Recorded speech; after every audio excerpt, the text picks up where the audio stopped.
আর মুসলিম ভেতরের মুনাফিক হলো ইরান, হিজবুল্লাহ, হুসি, এরা মীর জাফর, এরাই মীর সাদেক, এরাই নাসিরউদ্দিন তুসি, এরাই মোহাম্মদ আলী জিন্নার ৭১-এর সেই লবি যারা আমাদের বুকে, আমাদের নিরীহ বাঙালির বুকে যারা মেশিন গানের গুলি চালিয়ে দিয়েছিল, হাজার হাজার লাখ লাখ খুন করেছিল।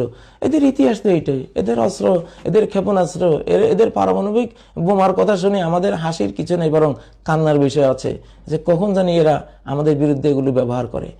আর এই যে বড় বড় পাগড়ি নিয়ে কেবল মিঠা মিঠা কথা, এই আমি হুমকি দিচ্ছি, যেমন মীর জাফর বলেছে, হ্যাঁ, তারপরে নবাব সিরাজ যখন বলছিল, আরে আমি তো কুলাচ্ছি না, আপনি একটু একটু আক্রমণে যান, আপনি তাহলে তো ক্লাইভ পরাস্ত হয়ে যায়।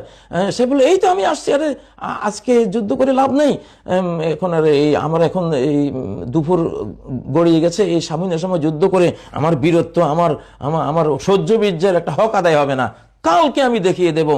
নবাব সিরাজ আমি থাকতে কি চিন্তা। সিরাজ তো অল্প বয়স্ক ছেলে, গলে গেছে, বুঝে গেছে, ঠিক আছে, উনি তো দুলাভাই কালকে ওনার সর্বশক্তি নিয়ে যুদ্ধে ঝাঁপিয়ে পড়বেন। ঠিক এখন ইরান আর হিজবুল্লাহ যেভাবে কথা বলতেছে, সেম কথা ভিতর দিয়া ওনার সাথে তো ক্লাইভের সাথে সম্পর্ক, চিঠি পাঠিয়ে দিয়েছে, এই সুযোগ এখন তো একটা শান্তি করিয়ে নিয়েছি, এখন হামলা চালাও, মেরে দাও সবগুলিরে, বাস। এই ইতিহাসেরই পুনরাবৃত্তি ফিলিস্তিনে হচ্ছে, বাংলাদেশেও আবার হচ্ছে। সেই মুখগুলি আমি খুব চিনি। ফার্সিতে বলে, বাহার রঙ্গে কে খাহি জাম আমি পোষ, মনন্দাজে কদতরামি সেনাসাম।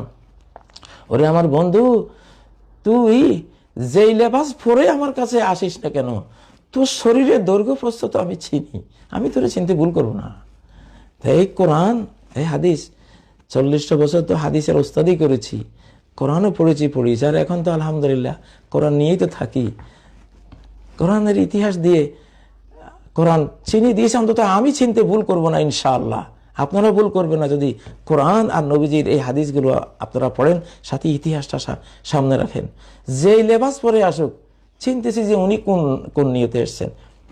যাই হোক, বানরের পিঠা ভাগের মতো বার্নার্ড লুইসের মাধ্যমে একটা ভাগ হয়েছে, এরই আওতায় গোটা বিশ্বে সব নকল হরকত, স্পন্দন, হাঁকাহাঁকি, ডাকাডাকি।